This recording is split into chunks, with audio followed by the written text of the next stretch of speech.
to another gathering of the Gold Key Adventurers Society. Have a seat by the fire as we prepare to help you unlock the secrets of the travel life. From theme park thrills to Purple Mountain's majesty, we want to see it all and do it all, and we want to help you do the same. We all have those bucket list trips, once-in-a-lifetime destinations that we'll get to someday. We're here to help you make your travel dreams a reality. Buy the ticket, take the trip. Where do you want to go? Come on, come on, come on, now tell me what's on your bucket list. Okay, hey, okay, hey. It's a beautiful day. Okay, hey, okay, hey. It's a beautiful day.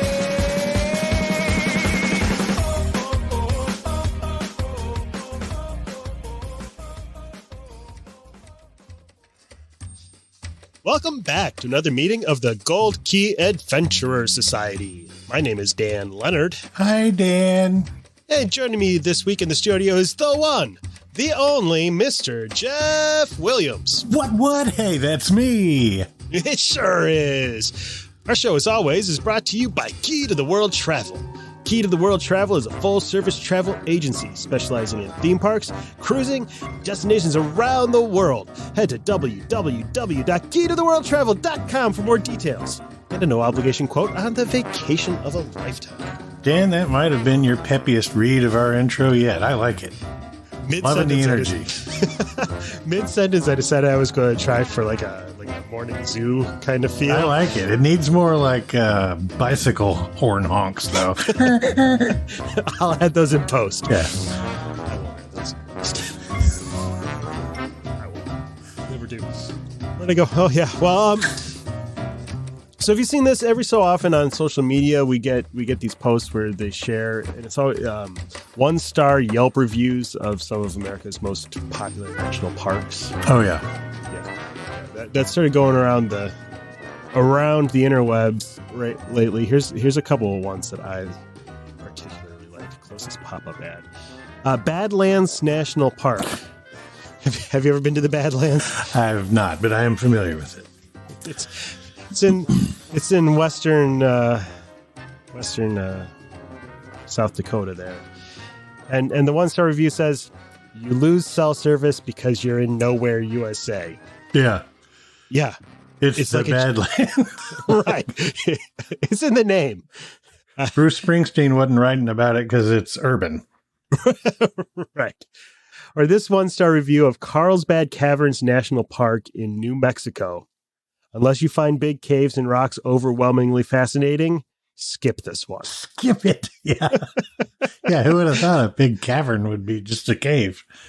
Right. Although I kind of agree with him. I've been to some of our state cave parks here, and I get in there and I'm like, yep, big old hole in the ground. Right. Yeah, I get it. Ooh, or in Hawaii, Haleakala National Park. I believe it's Haleakala. Sure. You're the native Hawaiian speaker. You can. That's right. Yes. So the review on this one says, do yourself a favor and just Google pretty sunrise and save yourself the disappointment. Now I have done that experience before. When I was a kid, everybody would come to visit Hawaii. We would go up to the Haleakala and watch the sunrise, and you got to get up at 1 a.m. to traipse up there and do it. But it is fabulous. Even as a little kid, I could appreciate it. So this guy's a loser. Yeah. I mean, I can't imagine being disappointed by probably very many views at all. You're up above the cloud level looking down on the sun rising like through the cloud. It's majestic. It's really pretty incredible. In the middle of paradise. So, some people are just not into anything. Right. Yeah, that's the problem. Yeah, so I saw these posts popped up a few days ago, and it got me wondering what kind of 1-star reviews would we find for Walt Disney World Yelp. And it's a little bit bleak, to be honest. Some of them are really funny. Some of them are kind of infuriating. Most of them have a little bit of truth tucked somewhere in between the unreadable spelling errors and the major entitlement issues of the guests.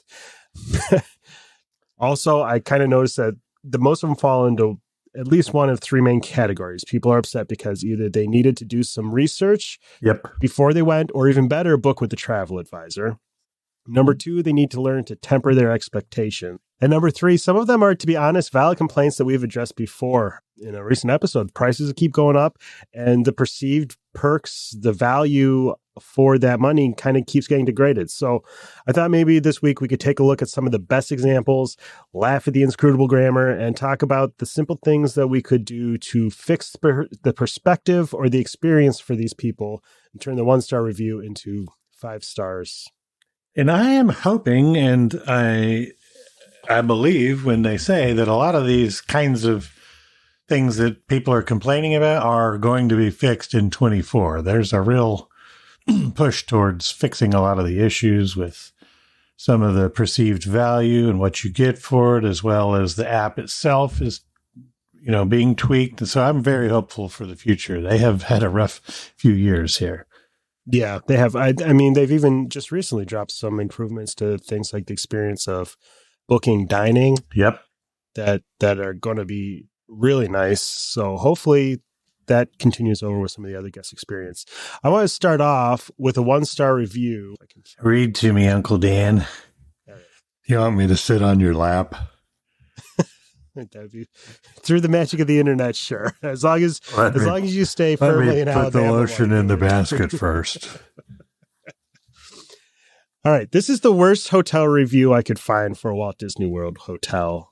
TripAdvisor. 1 star. Never again. Wish I could give 0 stars. Absolutely awful from start to end. The check-in line was so atrociously long that we waited almost an hour before we got to the counter. I couldn't help but notice that housekeeping was woefully understaffed or just plain terrible at their jobs, as the whole place was covered in cobwebs and dust. The bellboys were absolutely obnoxious when trying to catch the lift to our rooms. They were always hovering for tips, I assume, but they couldn't even bother with a simple smile, and their attempt at conversation was macabre at best. And if you thought housekeeping was bad, maintenance was worse. Clearly, they were having electrical issues as the lights kept flickering, and don't even bother taking the elevators. After that experience, I didn't even bother staying the night for fear of what the rooms are like. Overall, disgusting and unsafe hotel. That is amazing. Let me guess, the Hollywood Hotel. That's right. Yes, that was a a review for the Hollywood Tower Hotel. That's fantastic. That's so clever. Yeah, I enjoyed that, and that's going to be the most delightful one. Was that submitted by Dan Leonard? No, I wish I was that clever. Yeah, but, I wish you were too. I think our listeners wish you were. I'm just going to start back at the top of my list now. 1-star review for Indiana Jones Stunt Spectacular. This one I just thought was funny. Waste of time, long wait, and finally they showed the 5-minute show, which anyone can do. You don't need to come to Disney to see this terrible. Anybody off the street can do what they do in that stunt show. Exactly. Right. I see that in my street racing around my neighborhood all the time. And then the German mechanic comes out and they... Airplanes and... Yeah. And who among us doesn't have a 600-pound rock ball they can run away from just here at the house? I wish. I actually would involve that in my fitness routine. Push that ball up to the hill and then run down and let it chase me. I found a funny one for the Seven Dwarfs Mine Train ride. And there's snippets from it are just so funny and so uneducated. What? 80 minutes for that? If you have little kids, okay, maybe. But this is not a ride any self-respecting thrill seeker should be waiting for. Way, way, way overhyped. I love many of the rides in Disney. I appreciate the artistry. I know it's not all about big drops, but this is a kiddie runaway train ride all about the dwarfs, which very few kids are even into. I mean, where is Snow White? That's the end of the thing. Well, she's at the end of the ride, but it is called the Seven Dwarfs Mine Train. So right. The fact that it's a runaway train ride all about the dwarfs should not be lost on this guy. Right. And this is one of those reviews. I found several of these too, where they're complaining and they give it 1 star, but all of their complaints are exactly what the attraction is supposed to be. Yeah. Nobody said it was going to be top speed dragster, some sort of over the top roller coaster. And that ride, you can walk around it and see several of the drops and turns to see it's a runaway cart ride, kind of like Big Thunder or Right. whatever. Yeah. It shouldn't have been a surprise. And the description when the ride height is only 38 inches or whatever, that's a good indicator. That should give it away. Yeah. I had a similar one for Rock and Roller Coaster. 1 star, not for everyone. I absolutely hated this ride. It goes from 0 to 60 in about 3 seconds. There are many twists and turns and loops that made me feel sick by the end of the ride. I would never ride again. So it's a roller coaster. It goes fast. It twists around. It goes up and down hills, and you flip upside down. I thought it would be more like a dark ride, I guess. Right. I forgot the closing line of the Seven Dwarfs review I just talked about was, hi ho, how about hi no? So the guy is a jerk, but that's pretty clever. Yeah, I had a good clever line on this one here. Here's a 1-star review for the Hoop-de-Doo musical review. And the headline is 1-star, Hoop-de-Don't. Yeah. Oh, I hate that. I love that show so much. Yeah. Well, and here's some highlights that'll tell you the kind of person who was enjoying this. Again, this is one of those ones where maybe do a little bit of checking on what a show or an attraction is about, because not everything is made for everybody to enjoy. Wait, so maybe are this you wasn't saying for this that people as humans like different things? I know. It's shocking. We're all supposed to be the same, and yet we're different. How can anyone like this show? Are the positive reviews from people who never have anything bad to say about anything? I consider our family of average sophistication. My wife and I like the Blue Collar Comedy Tour. Yeah. Very My girls are 6 and 10. For comedy, they like Zach and Cody and Hannah Montana. They also hated the Hoop-de-Doo review. Yeah. There weren't enough cute boys. So, the food was just okay. Most of the men were there for the unlimited beer and wine. Sadly, it was light beer, which to me isn't beer at all. Yeah. You're eating all that fat and carbs, yet drinking beer-flavored water to save calories. What? I think they have a few you can choose from even. I don't know. I don't actually remember, but that's a weird one. Yeah. I could see that maybe the hokum isn't for everybody of that show, but I don't know. Yeah. Oh, and he ends with saying, if you grew up liking Hee Haw, this is probably the show for you. Yeah, I could see that. And I did. Right. So I like cheesy hokum like that. And I feel bad for people that can't let go. And although I will admit, I was reticent to go to it till someone bought tickets for me to go, and I wound up loving it. So yeah, I will say that. I thought, oh, that's going to be cheesy, because I had seen the Aloha show they used to have, Luau show, and I did not really care for that one because I have been to real ones in Hawaii and thought the family and Ohana overlay of that one was kind of bad. But I love Hoop. Yeah, I mean, it's I really appreciate his idea that his standard for sophistication is the blue collar. Yeah, I'm pretty sophisticated. I'm into the blue collar comedy show. Yeah. I like this one. You just can't please some people with all of the amazing animatronics and technology and stuff that we have. This is a 1-star review of Frozen Ever After. I was disappointed in this ride, but that's probably because they didn't change it much from what it used to be before it was revamped to just be a tourist trap for people who like Frozen. The ride is called Frozen. Well, it's certainly packed full of robots now. The track is the same from what I remember. There used to be a troll at the end, but now it's just an abominable snowman. You still find yourself sailing backward at one point. I don't know what I expected. Maybe for them to build something new and not just reskin an existing ride. Shame on me, I guess. I mean, it was only closed for like 4 months or something. Right. That's what you can do. Put in new robots. To be honest, the ride's fine. It is fine. And especially for little kids that love Frozen, that is exactly as billed.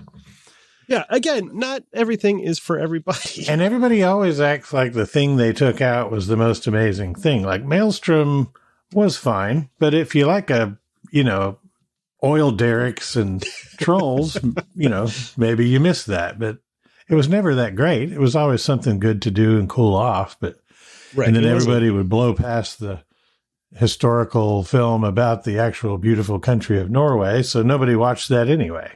Right. Yeah. The nostalgia factor is weird there. And actually, let me find it. I've got one that, oh yeah, there it is. I titled these to make them easier to find. 1-star review, not worth the money. I have no idea why people enjoy Disney parks these days. When I was a kid, these places were fun. There was lots to do and it felt like you couldn't get it all done in a day. Now these parks are just filled with people wandering around from line to line while they get ripped off all day. Guess what? That's what it was like when you were a kid. Yeah. But you were a kid, so you're having fun. Yeah. You didn't have the stress of being the parent trying to make sure that your kid had fun. And you didn't pay for it. Your dad Right. did or whoever. Exactly. Yeah. The lines there's were probably worse back in the day because there was no lightning lane or genies or any kind of fast pass system. And fewer attractions. Yeah, far fewer. Right. There's just more and more people now because it's funny, as it's gotten more expensive, more people are actually affording to go. So everybody cries about how expensive it is, but yet they, in the same sentence, they're like, they've priced out the common man. And also, why is it so crowded? Right. I've been there. These are not the elite people walking around in the parks. No, these are people that you're not going to be able to price out because they're going to go into crippling debt no matter what the entrance. Yes, this is America. Right. Yeah, exactly. Yeah, if they limit the number of people they let in, then they're just going to raise the prices more so that they don't make less money. This is actually a 2-star review, but I thought the line was funny. This is about a little ride called the Haunted Mansion. He said, this was really just a nice ride through spiderwebs, ghosts, ghouls, and goblins. A few scary thrills on the way, I guess. Yeah, that's Right. Again, exactly as built. I mean, it's not meant to be Halloween Horror Nights. What Yeah. did you expect at a family park? What's with all the spiderwebs, ghosts, and ghouls in here? Haunted Mansion. Yeah. Flight of Passage, 1 star. Get ready, nerds. If you love standing in line for 3+ hours with thousands of your friends you've never met, then this is the ride for you. Once inside, get ready for more magic as you queue up on your number as a guy on the screen who looks like Kramer from Seinfeld instructs you about what comes next. The ride itself will last approximately 3 minutes. Afterwards, you'll be in such shock and awe that you'll ask yourself, what just happened here? Did I just spend half my day that I paid $500 for to experience that?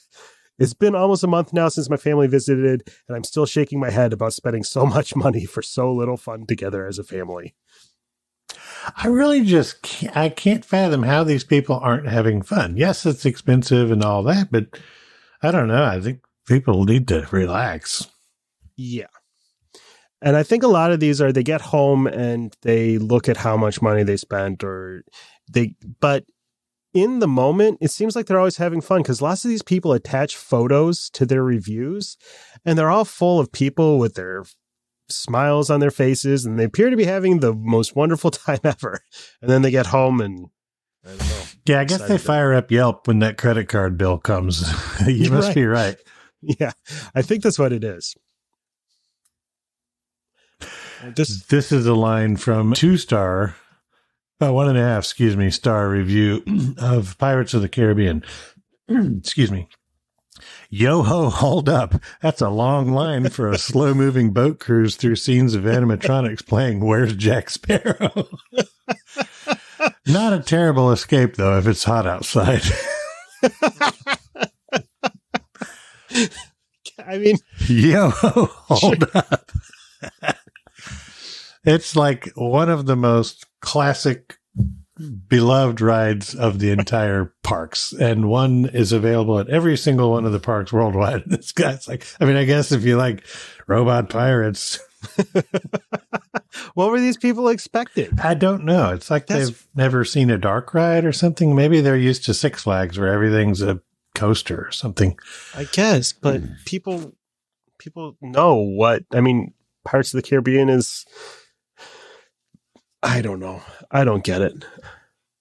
Oh. And a lot of people complain that all this is a bunch of robots. That's my favorite.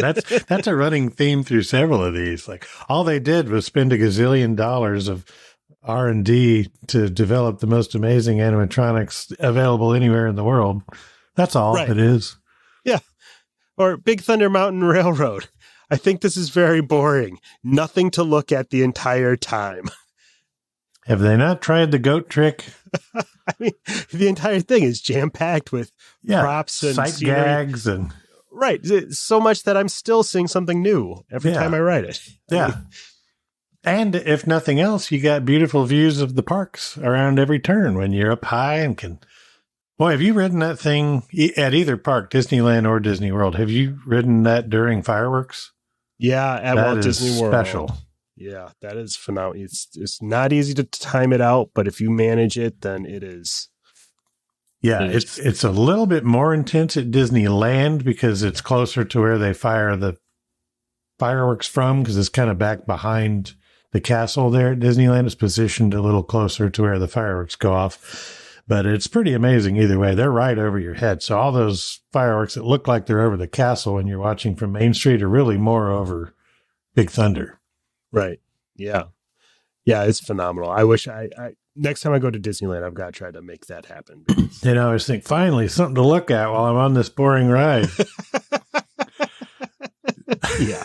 Besides the dinosaur bones and wheels and steam and explosions and dynamite and goats and animatronics, everything else. Right. Yeah. It's jam-packed with stuff, but nothing to see here, folks. Nothing to see here. Space Mountain, while we're on attractions still. Oh, this is just, well, the last line is the best bit. Waited in line for an hour and a half for Space Mountain. It broke down and we did not receive proper guidance on when it would be fixed. Very disappointed in Walt and the Disney family. Yeah. They were sitting around smoking pickled cigs, designing that one themselves. That's funny. This line is also from Space Mountain. Did you know that it only goes 35 miles per hour and the max drop is only 26 feet? This is a small coaster. I do always feel like I'm going to get decapitated, though. Yes, to both of those. Yeah. That is a, what do they call that? A caged mouse or something, that type of ride. So it's real tight turns. You're going pretty slow, but it feels like you're going 1,000 miles an hour in there. Yeah. Especially at Disneyland. I always think to myself, there's no way this is safe. Right. Yeah. But it is. Yeah. Yeah. Especially at Disneyland. It feels a lot faster there. Yeah. And it's got a nice smooth, they rounded out some of the turns and stuff. I don't know this for sure, but I think the track at Disney World is the same one it's always been. Yeah, they just keep on repairing it and adding more brakes to it to make you go slower and slower. And it's not a toboggan style at Disneyland. It's a side-by-side normal modern coaster. And I don't know if when it opened, if it was toboggan style and they widened it or what. I could have researched that, I suppose. If only there was a Google. If only. I'm trying to see if there's any more attractions I have on here. I have some that are related to attractions because there's a lot of misunderstanding with the lightning lanes. And I really enjoyed this one here. 1-star Frozen in Time experience. Whoever is responsible for allowing people on the ride needs to be castrated. Wow. It was a horrible ass wait. Instead of advancing the line like someone with an IQ above 10, they decided to only keep letting the fast pass people in, which made the wait over 2 hours. Whoever you are, you suck. Wow, that is very specific and pretty extreme. I feel like that person might need a hobby. Yeah. Maybe. Plus, are we really castrating people anymore these days? Not in the United States that I'm aware of. Maybe if... Yeah, the fast pass thing and Genie and Lightning Lane seems to be a real trend on these low reviews. Yeah, this one too, 1-star. We did not purchase the Lightning Pass because you can only use it on a minimum of rides and 2 to 3 times a day. We did the Cali Rapids and stated 45-minute wait time ended up being 75 minutes, et cetera, et cetera. There's a lot of misunderstanding, and part of that is, to be honest, the way Disney words things, because they want to, I don't know, be not clear. They want to clear. cover themselves up front just in case you don't get like 6 lightning lane things in a day. Right. But Yeah, they sort of bill it as you could ride 2 to 3 attractions. But really, if you do it right, you can ride 5 or 6, depending on the day. If you're there on a day when Cali River Rapids is 75 minutes, then it's just crowded. Right. I've never ever seen that ride that long. It's crowded and it's the hottest day of the summer or something. Yeah. We went on July 4th and I could only ride 8 rides. I don't know what happened. Yeah. Oh, I have one. This one's a little bit long, but the punchline has to do with that. So never again. We went in September as we were told it was slow season and additionally picked a day that was listed as light crowds on multiple crowd calendars. I now believe that either most people don't know what slow means or that these blogs deliberately leave off the phrase for Disney. Well, we might have been fine with the number of people, but we're constantly getting ran by parents not watching out with their strollers. The slow day, every ride had over 100-minute wait for the majority of the day, and the rides that did eventually drop down to 15 minutes were the Carousel of Progress and the People Mover. We were only able to ride one ride on our must-do list, the Haunted Mansion, right before the park closed. So here's the punchline, though. Also, I can't necessarily pin this on Disney. We're giving them a 1-star review, but it's not their fault because half the park was closed for the day because a bear got into the park. That might explain the horrid wait times that day. We won't be going to the Magic Kingdom again, even though we just acknowledged that it's because the bear got into the park and closed everything down. Which clearly is a once-in-a-million thing to happen. Right. So it should probably be the thing that you base your decision to never go back. I'll never go there again because I will never eat at this restaurant again because a car crashed through the window of the place when I was there. Right. My meal had glass in it, sir. A lot of people just don't quite get that times have changed too. This is a 1-star review, the headline of which is not worth it anymore. My first time at Walt Disney World was in the 1970s. Oh, sorry. My last time at Walt Disney World was in the 1970s. I know that was a long time ago, but our tickets were $12. I have been many times since then, but today's prices are outrageous. Not worth it. Many of the rides and shows are even still the same as they were when I went in the 70s. Yeah. Yeah. Because they're classic. Yeah.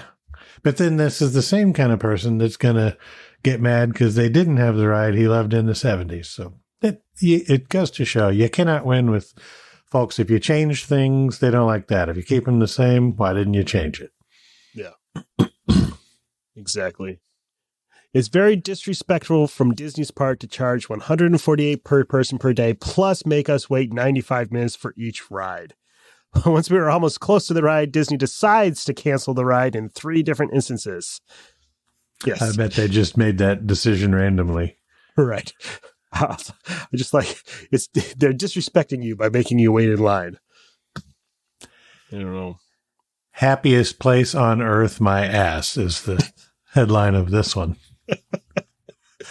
Feel reluctant to write this review. However, in the hope it may improve things for future guests, I feel the need to do so.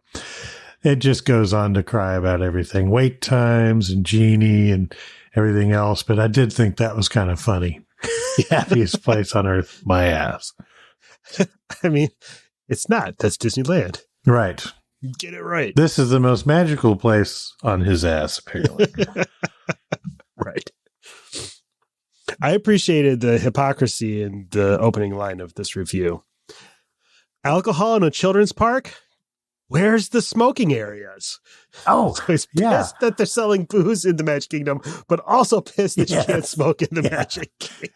I saw several of them talking about like there's nowhere to smoke at all in the parks. And I guess that would be a drag. I haven't smoked since since I started going to Disney. I did used to smoke, but there used to be smoking areas all around the parks, and they were disgusting, honestly. Like, there was one that was right near where you would wait in at the old spot where you would get Dole Whips. There was a smoking section right next to that. So you're in a long line for a Dole Whip, just breathing in 35 smokers' secondhand smoke. I don't miss that, but it is far. You have to go all the way out of the parks and down by the river to have a cigarette. So I think I would do like most people and have a vape in there that I snuck.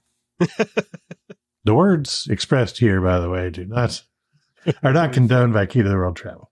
That's right. Never. Unless we're telling you to get a travel agent, like some of these people needed to do, like this one. My first worst Disney experience.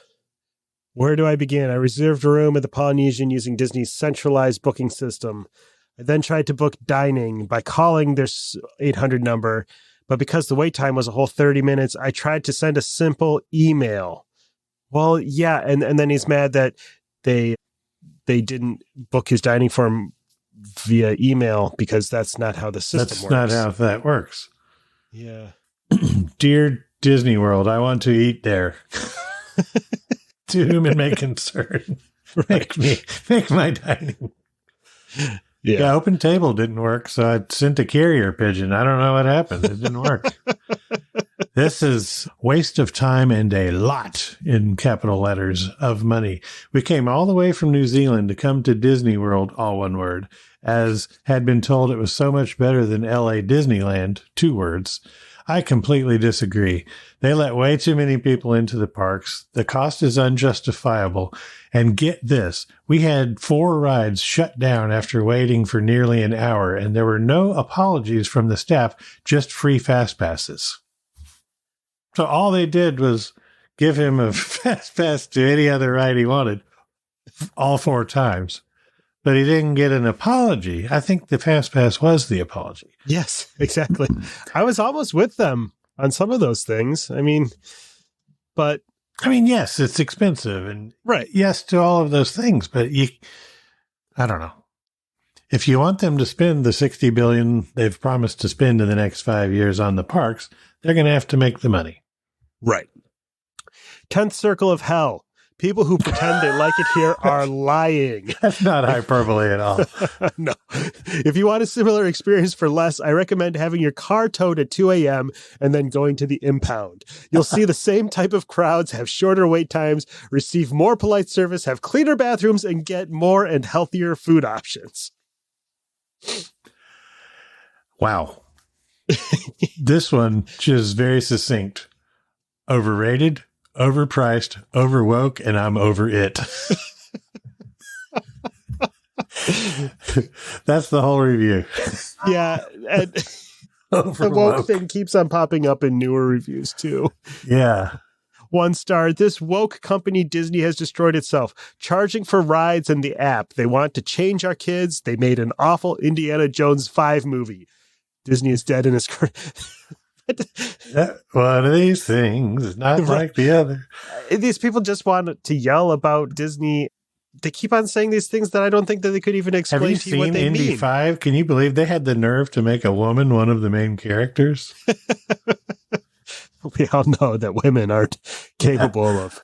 Yeah, they're not even funny anymore. They go woke, go broke. I got a couple of those, but they're just. I know they're so irritating because no one can even really describe what I can't find it now, but it was talking about how Disney has gone so woke. If I wanted to see a cowboy with pierced ears, I'd go somewhere else or something like that. Like talking about the cast members can have facial hair now or a pierced ear or a tattoo. And I keep reading stuff like that about how it takes me out of the magic when I see that. It's like, you mean when you see modern humans being human? But also, did you really think you were in the Old West? Because in the 50s and 60s and 70s, people at Disney parks looked like people from the 50s, 60s, and 70s. Right. They just did. Yeah. Yeah. That's so frustrating. The whole, how many times have you seen the magic is gone or Walt would be rolling in his grave? No, he wouldn't. Walt's cryogenically frozen head is doing just fine in its cylinder. Yeah. That's right. This person really didn't understand the point of Epcot, I think. In fact, they say that at all. I do not understand this park at all. Yeah. And I'm quite disappointed they spent 2 hours at this park during the full day I spent out at Disney World. First of all, if you're trying to get the complete Disney experience a full in one day, 2 hours at each park.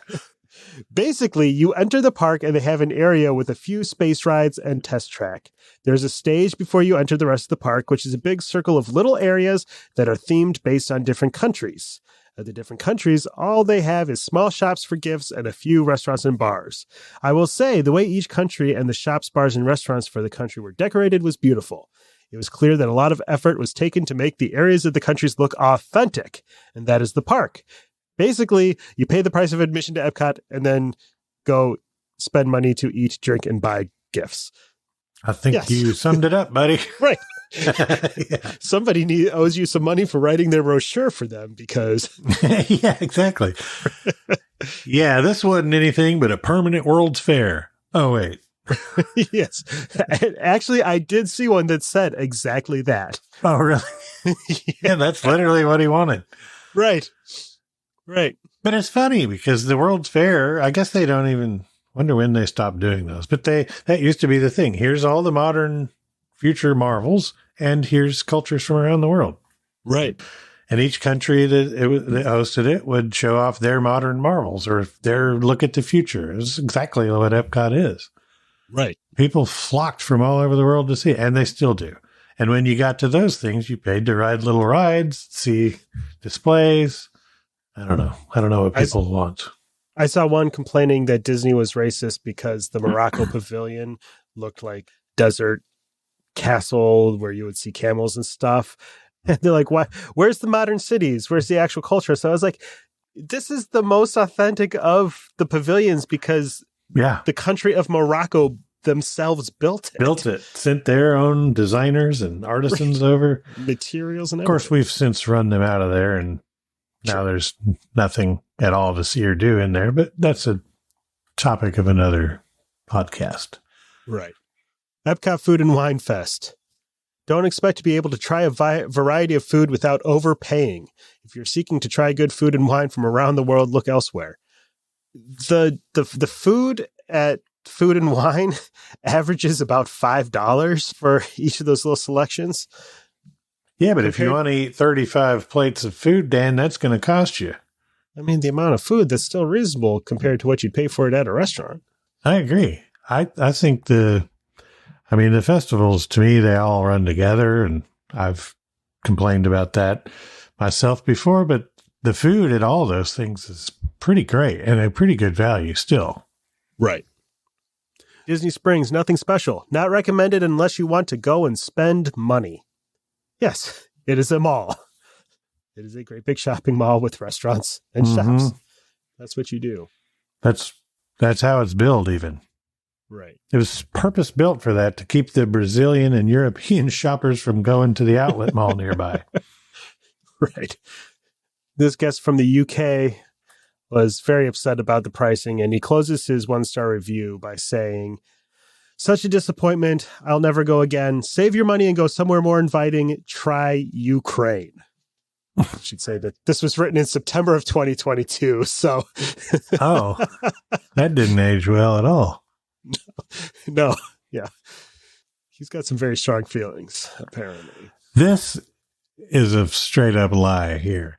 Paid almost $2,500 in tickets to just a few parks. That's kind of what it is. I had a child with a disability that needed the space that my I added the word enormous, wagon provided. They forced me to rent a park stroller, which was poorly built and hard as a rock, which made things worse. But then I saw dozens of other wagons just like mine after, just walking around the park all willy-nilly. When I went to customer relations office, they actually laughed at my child's disability, sad and sick. Now that just did not happen. That did not happen. Absolutely not. They go out of their way still to make sure that differently abled people have the right access and the easiest time there. There's no way in hell that actually happened. And I hate to see that because someone's going to believe it. Well, and they do. That is the only way you can bring those stroller wagons in is if you have a legitimate medical need for them. They will make exceptions to the wagon. Yeah. And I've never seen dozens of those enormous wagons willy-nilly. I do see occasionally, I'm like, how'd they get that in here? Because they're not supposed to be in there. But I do see them from time to time, but never dozens. And they're certainly not willy-nilly. Right. No. Somebody just wasn't paying attention or didn't notice. When they fold it up, it can be hard to tell. Yeah, that's probably it.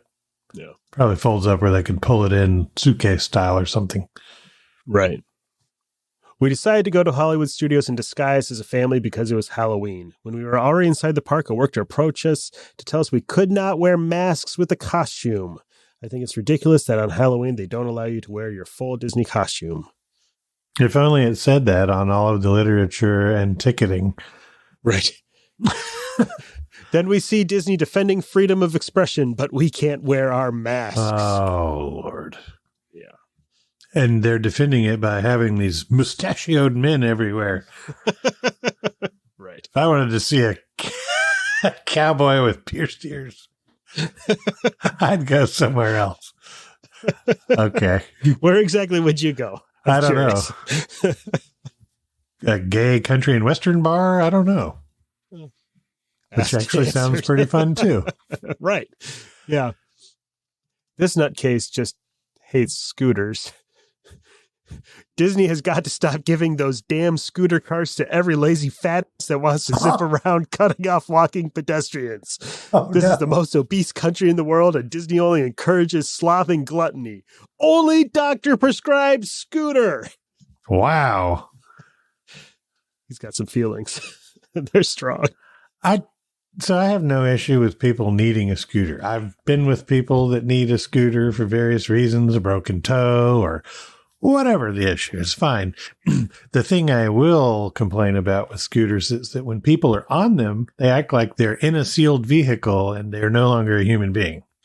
They can't just tap your shoulder, say, excuse me, could I get by? They honk at you. Like, no, you're a person. Right. Just say, excuse me. Or you can, your arms and all working fine. You could just tap me and say, excuse me, because I don't see you down there. I'm sorry. I just don't. Right. Or they could slow down a second. Yeah. And the way they really, even the ones that they rent out at Disney World, those are governed and they're still pretty fast. Yeah. But some of the ones that people bring in that are their own, I think those things go like 45 miles an hour. Right. Yeah. It's like, crazy. I'm sorry that you can't get around as well, but that doesn't mean you should get to go 30 miles an hour down Main Street. Although that does sound kind of fun. Oh, yeah. In an empty park, I'd love to have a scooter race.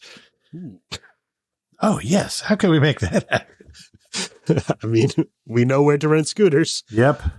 And we know how to stay very late. But it's so crowded. No one told me there would be other people here. I will say, if you were going to Disney thinking you're going to get the experience from their commercials, you think it's just you and your family in slow-mo in an empty park, and here's the princesses, all 5 of them waiting for you in the field out in front of the castle, and there's nobody there. And then you get there and like, wait, there's 20,000 people in here. That can be jarring if you've never left your house before to know what Right. the actual public is like. Yeah. And that leads to where could we fix these or where's the room for improvement? So the first one is, temper your expectations, because remember that you're not the only one who wants to have that day. Every single person there wants to have that day. Everybody paid to be there. They're all standing in the same lines you are. So, and we've all said this before, that just planning ahead and knowing what you're getting into, even if you don't use a travel agent, which I think you should, especially since I own a travel agency, naturally, right. I'd lean towards that. But just doing a little research, know what you're in for. Yeah. Right. Find out what the rules are. Find out how the systems work. Ask your travel advisor to explain that to you, because some of it can be a little complex, but you can't expect that you're just going to be able to run around and do whatever you want. And be flexible. So the Disney day that you have in your head where your little darling gets to do this exact experience at this time in this way, we wanted to have this lunch with Cinderella followed by this thing. Well, they can't have 20,000 people all doing that same thing. So if you don't get so specific and so demanding about what you have to do, if you just do the things that are available, they're all fun. So maybe this ride's not available right now, but here's another one that's very fun. Or this dinner or lunch wasn't available, but guess what? There's 75 other restaurants that are amazing, and lots of character greet opportunities. And just go with the flow a little bit. And I know that seems against what they're trying to do now, when everybody feels like you have to have your face buried in the app to do exactly what it's telling you. But you don't have to do that. You can kind of go with the flow. Look and see what's available right now and go do it. Right. Yeah. And I think part of the problem with that is the free side of the Genie section of the app, where it does, you tell it what you're interested in, and then it gives you a sample guide for your day. I never look at that because it never makes sense. Yeah. But so nobody else should look at it. I mean, it just honestly, if you look at, we've done that on the show before, where we've looked at these proposed itineraries, and they're doing this in real time. And what they're trying to do, what this app is really trying to do, is not to make you have a good day. It's to spread the crowds out to their thing. So if everybody's riding whatever, Space Mountain, and the line is super long, then if you look on the thing, it's going to suggest that you go over to Frontierland and do Country Bear Jamboree. So then you go over and do that. And then next it's going to send you to Fantasyland to do this thing. And that's good for them spreading their crowds out, but it's not good for you unless you're trying to get 100 million steps in for your day. So it doesn't make any sense the way it sends you crisscrossing back and forth. So honestly, it's best to get to an area of the park where there is something available on a Genie, ride that, and then stick with the things that are nearby. You cover that area till you move into a next one. And don't crisscross back and forth, because that's what gets frustrating. Yeah. It's always seemed weird to me that they haven't addressed that. It shouldn't be, I wouldn't think it would be that hard for them to make those Genie suggestions more aware of where you are in the park. So I truly think, and I don't know this, but I truly think those suggestions are literally just the algorithm trying to spread the crowd out on purpose. So it's sending you to areas of the park that are less populated on purpose. Right. But if you're just getting off of Big Thunder Mountain rather than sending you to Space Mountain, maybe it could send you to Country Bears or the Tiki. Yeah. Or the Splash Mountain, or what at Tiana's it will soon be. So yes, but it does not do that. And I feel like there's got to be some reason for that, because it seemed like it would, with geofencing and all that, they know where you are. Yeah. But I guess if they send you past enough restaurants and shops, maybe the likelihood that you stop and purchase something is higher. Yeah. I hate to be cynical, but that does make sense. Yeah. Well, it's like these awful Disney blogs that tell you the entire history of the Disney parks and Walt Disney himself before they get to the 2-line point of their thing. And that is only to get you to see more ads on the way to the point. So maybe that's what Disney's doing, but I don't think their technology is good enough that that's actually what they're doing. Yeah, no. So do a little planning, do a little research, ask somebody for help. Key to the World Travel's got 600 agents now who would love to show you how to take the frustration of trying to navigate that app and make it really easy, because it's not actually that hard. And don't necessarily lean on your friends for their version of what your perfect day should be, because maybe their kids are into different things, or maybe they were there at a slow time and you're going at Christmas. So what they think is important and easy to do may not be for you. So if you talk to a travel planner like the ones here at Key to the World, they can tell you how to temper your expectations, how to plan ahead to get the right information, even down to how to dress and the weather and the time of year you're going, and all the different things that you're not going to want to have to think about. Yeah, for some reason, and that's another effect of the internet and the bloggers and now the TikTokers and stuff. There's this idea of what the one exact way to do these theme parks is, and what the one acceptable perfect day is. Mm-hmm. And it's just not how it works. Which is going to be very different for a family with, 3 kids under 8 years old versus a 20-year-old TikToker. That's 2 different ideas of what's fun. Or myself, that's an empty nester that wants to go and do more. It's very different from person to person. We used to be park warriors when my son was little. We were in that park at Rope Drop and we left at fireworks. Now I'm like, I ride a couple things, I go have a drink, I shop a little, So everybody's got a different thing. And your friends will just tell you what they think you should do based on what their interests are. where a good travel planner will help you do what you like doing. That is the real key to magic.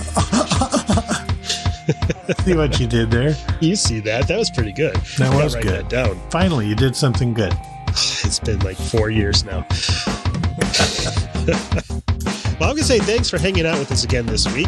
If you're excited to have a 5-star vacation at Walt Disney World or anywhere else, Key to the World Travel has the Indiana Jones Stunt Spectacular stage full of expert travel planners, and they're all ready to make your vacation dreams a reality. Head to www.keytotheworldtravel.com to get started with a no-obligation quote.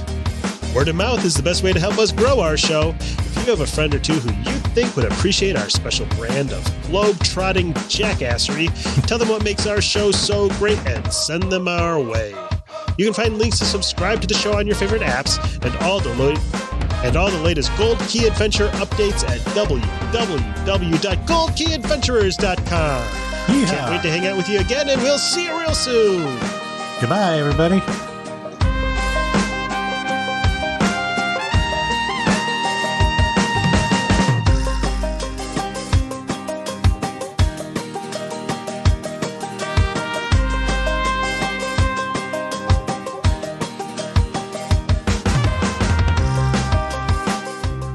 To ask a question or share your travel story, you can reach us by smoke signal, carrier pigeon, or send an email to goldkeyadventurers@gmail.com. And make sure you follow the Gold Key Adventure Society on Facebook and Instagram. A huge thanks to our sponsor, Key to the World Travel. For all your travel planning needs, visit www.keytotheworldtravel.com for a free quote and help planning the trip of a lifetime. Tell them the Gold Key Adventurers sent you. That's www.keytotheworldtravel.com. Key to the World Travel, your key to a magical vacation.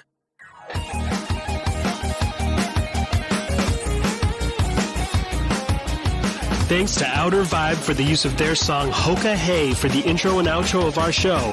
Find them on Facebook at The Outer Vibe or check out www.outervibe.com for tour dates, music, merch, and more.